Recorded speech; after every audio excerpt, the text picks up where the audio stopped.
Hello guys, আজকে মামের সংসারে আমরা আরও একটা রেসিপি নিয়ে আসলাম। তো কেমন আছেন সব বন্ধুরা? আজকে আমাদের রেসিপি হলো বাঁধাকপির বড়া। তো দেখতেই পাচ্ছেন আজকে বাঁধাকপিটাকে খুব ঝিরিঝিরি করে মা কেটে নিয়েছে এবং এর মধ্যে হলুদ একটু, লবণ একটু, বেসন একটু দিয়ে দিচ্ছে। এরপরে এটাকে বড়া ভাজা করা হবে।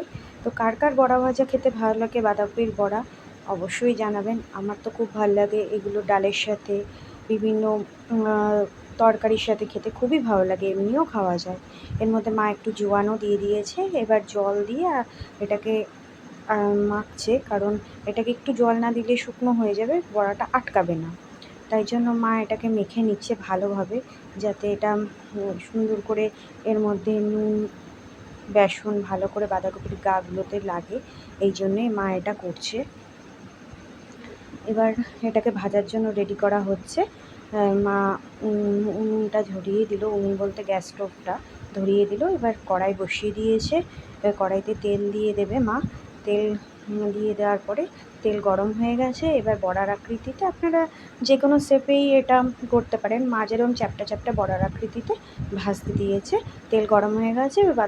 বাঁধাকপির বড়াগুলোকে মা চ্যাপ্টা চ্যাপ্টা শেপ দিয়ে ভাজতে দিয়েছে। তেলটা একটু বেশিই দিতে হবে এবং গরমও খুব বেশি করে করতে হবে, যাতে তাড়াতাড়ি বড়াগুলো হয়ে যায়।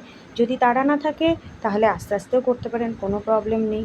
তো এদিকে আপনারা এক খোলা দেবেন যখন, তখন একটু তেলটাকে উত্তপ্ত করে নেবেন। তারপরে যখন এক খোলা দেওয়া হয়ে যাবে, উল্টানোর আগে অবধি একটু দেখে নেবেন। তারপরে একটু গ্যাসের স্টিম কমিয়ে নিলেও হয়ে যাবে, কোনো প্রবলেম নেই তাতে।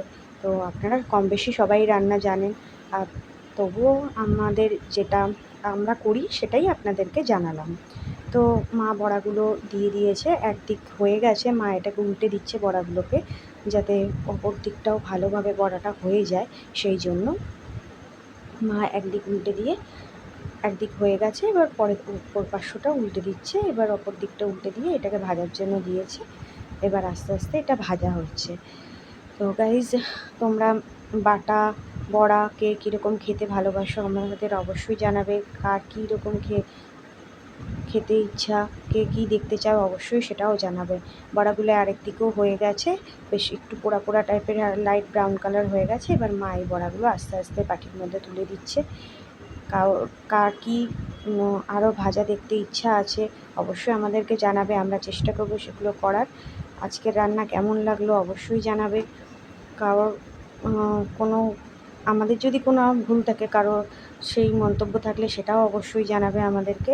মা এই বড়াগুলো আস্তে আস্তে তুলে নিচ্ছে। অতি সহজ পদ্ধতিতে খুব কম সময়ে এই বড়াগুলো করা যায় এবং এটা খেতেও মুখরোচক লাগে। তো টাটা আজকের মতন।